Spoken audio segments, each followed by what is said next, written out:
তোমাদের নাম বলো বাবু।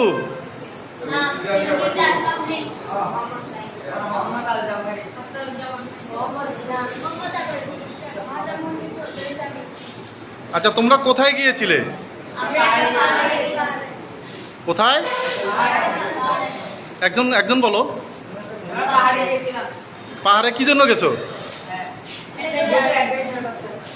আচ্ছা, তোমরা কি তোমাদের পরিবারকে জানাই গেছো, তোমাদের বাবা মাকে? স্কুলে তোমাদের টিচারকে কাউকে জানাই যাওনি? হ্যাঁ, কাউকেই জানা যাওনি। কেন জানাও নেই? এই যে তোমাদের বাবা মা যে এত কষ্ট, সবাই যে সারা রাত ঘুমাইতে পারে না টেনশনে, এটা কি তোমরা ঠিক করলা কাজটা? আর করবা কখনো এরকম?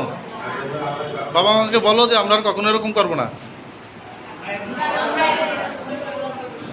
তাহলে তোমরা গেছিলে ঘুরতে, এটা কোথায় গিয়েছিলে? পাহাড়ে? কোন জায়গায় পাহাড়টা?